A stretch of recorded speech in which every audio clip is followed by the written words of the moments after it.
and 14 era where it's Granger versus Harith.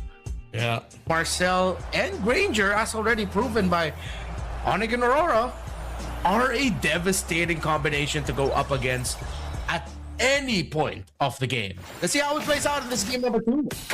GK.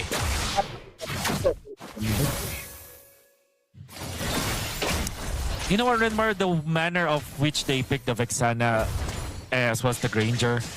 If you look back to the draft and watch it as it went by, they picked the Granger so quickly. Look at that. Okay. Esmeralda versus Uranus.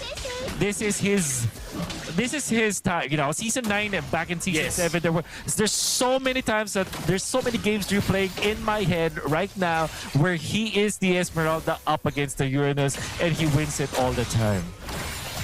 The eternal battle is what we used to call it, and it's crazy. It comes back at this most auspicious of times in the current history of MLBB that we have.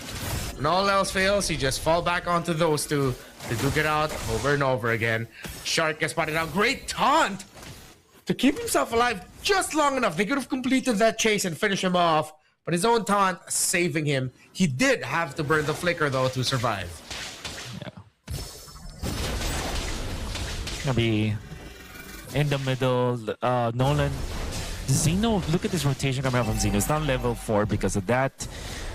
Best player is already ahead though. So you can say that their Alpha7 with his Yi and Chin knew exactly where to position themselves and get almost an advantage over this Nolan. And they will have to pick up the stack here for this Nolan. Still has the Kramer up top, has to collect it at some point.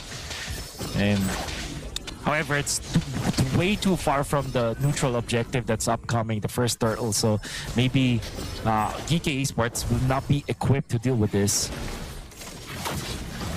And with how they're positioning right now, it looks like that's the case. Cold World is able to get away just in time. Great combos right now by Alpha7 to stop GK from getting any momentum here. But Zeno Bomba is able to still retrieve the turtle at the last possible minute. And the golden hour looks good, setting it up for Baba Yaga, but he's not going to be able to get the damage off of the best player one. Aizen still alive. GK get away with it and take a green cap alongside it. Nath is still relentless. He doesn't want to let go of this. He knows the GK can't take him down, and he keeps on going forward, delaying the rotations of GK. Well, that's what's to punish because they didn't get anything out of that. They are winning the turtle fight actually, but then they lost the retribution battle. Zeno Bomba, ever so reliable, and the sole reason why they won that fight. Retribution on point. Nats wants to punish, but Geekay Esports just focus on the orange buff, and now they can collect their own purple buff. Everything is looking real good now for Geekay Esports once again. Still, Alpha7, this kind of lineup that they have with the Rafaela makes it so that they can actually take the team fights. And look at this. No threat at all. I mean, Zeno, good on the retribution, but will find a lot of struggles taking out the heroes of Alpha7 just because of the healing prowess of Cold World. Conceal. They get the freezing moment. Shark forced to use the flicker out, so no surprise initiations coming out of the Belleric here. They're gonna have to be honest with when they dish it out. At some point, maybe GK, if they really want an actual like big chance into this, they need to start playing more around their Granger, and it looks like they are now with this rotation. They can get some nice combos off and start chaining some kills together after Yaga gets the Sky Piercer. That it should be good, and the game plan for GK will be activated. Again, this lineup is built around this Granger, around this Marcel and their combo, and of course supplemented with some great damage burst through the Nolan and the Vexana.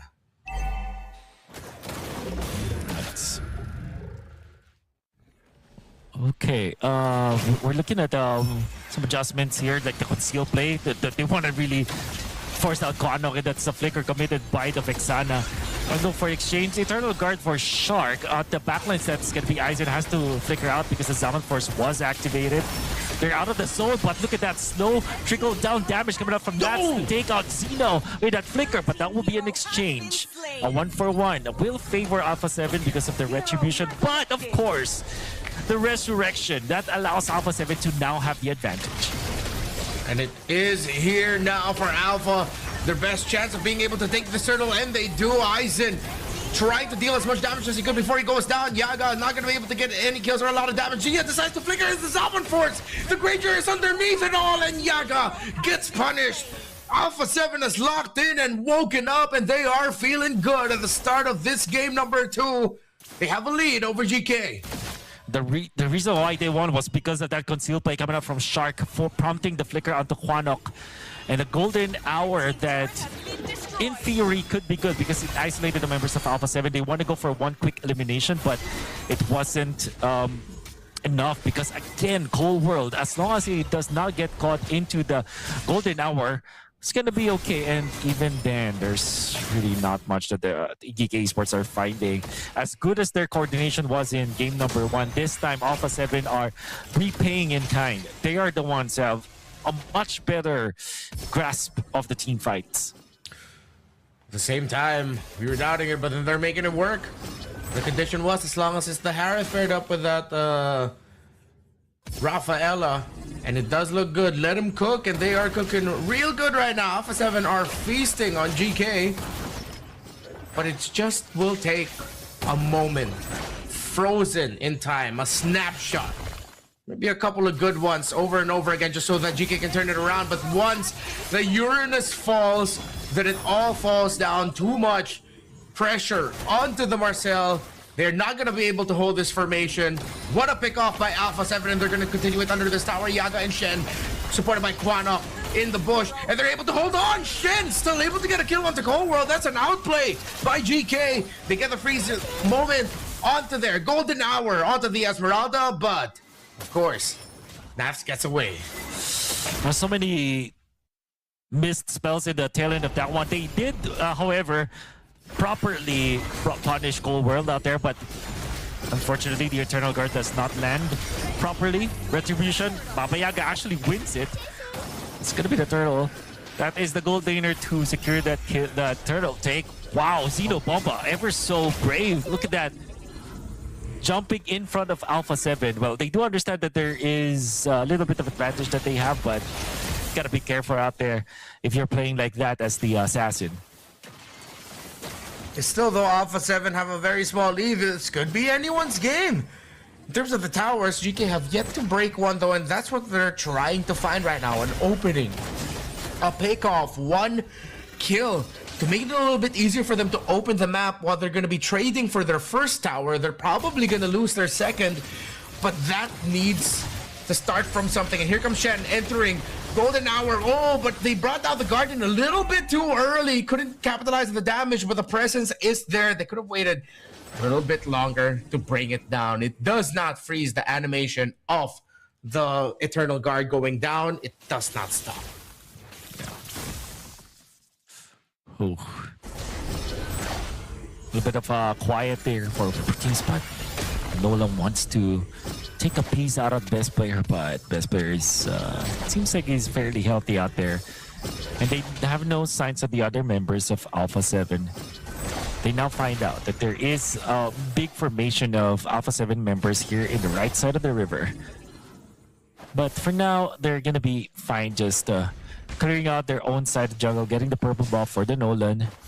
Zeno Bomba wants to get a pick off in here. Sia shows himself, but in the presence of the Rafael in there, it's not likely that they go for that. That was a weird retribution from Zeno 14 seconds before the Lord spawns. Yeah, I don't know if he was just trying to force out a reaction, maybe an overzealous early flicker just to make sure that they could escape. But that's not going to work, and that won't work for a majority of these players. Oh, suddenly Shark with the engagement, and here comes Alpha7 with the response to follow up with the Great Wrath of Dryad, but Nayaga gets a kill there onto Zia. That's going to be a slow bubbling start here for this Granger. Now has the first set of stacks for the Sky Piercer. Did have to use the flicker to get away from safety though. And the resurrection from the Rafaela means the Harith will be back. Alpha7's taking a lot of damage, but so is GK. The Nolan is not anywhere close by. Will Alpha7 read the situation correctly? They see the Nolan up top now. It looks like they can support with plays, but Aizen gets taken down. Or excuse me, he gets to take down the Belleric. Nats goes and Falling Star Moon. Aizen gets to flicker away. Best player 1 is chasing after him, and he just uses the Consecration to get away. But BP1 is stuck. He's left alone. He needs the help, but some outplays, some moments of brilliance from him, but that was way too risky. It looks like a massive miscom by Alpha7. And there's no resurrection coming up from Core because they used it for Zia, which would have given them the advantage. And a big takedown on Nats. Onto the middle, the Eternal Guardian lands into Core World, pushing away that Rafaela. It means that Zeno will take that Lord for Geekay Esports so cleanly. And you're right, Renmar. It looked really good for Alpha7 at a certain point, but miscoms happened. Miscalculations happened for Alpha7. Geekay Esports quick to punish. They may have lost 1 or 2 of their members, but that's a bigger price. The shutdown on the best player 1 is too good to have at the stage of the game. It was not worth it. Here comes the golden hour. He brought down the Guardian. It delays the damage, but it still goes down. Okay, so now I'm learning a little bit more and more with the Vexana and the Marcel combo. That is interesting. And now GK. It looks like Alpha7. I feel like that big loss was just way too demoralizing for them. Zia falls down. They are slowly crumbling. Yaga is now on his 3rd stack for the Skypiercer after getting his first of that long dance. And just when it looked good, it now looks terrible. But great for GK, who have crawled back this comeback from next to nothing. Despite being down when it comes to gold, despite them having a lot of troubles, they still manage to keep their mental faculties intact, Renmar, and they are not creating any mistakes. In fact, they're the one forcing the errors.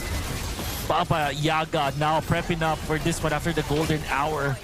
Zia getting caught many times in this game as well. Best player allowed Geekay Esports to collect more real estate in the map that eventually led them to take inhibitors at the top and the mid lane now. And of course, a lot of stacks for Yaga. The combo, the golden hour into the damage output of this Granger. No target could be better. When they took out Zia in that combination, that actually gave so much of a momentum boost for Geekay Esports. And despite Zia being resurrected, Alpha7 still managed to find and make an important error that made Geekay Esports crawl back to this game. They were up 2K in gold. Oh wait, before I complete that thought, golden hour, perfect God! Entry and engaged by Shen on this Marcel. That was a hidden snapshot, a candid photo, perfectly taken, and Nafs was not ready for it. He walked right into the bait play of GK, and despite not having taken any turrets, despite 2K down, only just what, 4 or 5 minutes ago? Maybe even shorter than that. GK have turned this around into utter domination. Best player gets taken out. Yaga gets his 7th stack. And Alpha7 will be frustrated with themselves with how they lost this. As GK crawled back, clapped back, and have devastated Alpha7 into a sweep. The team with a better coordination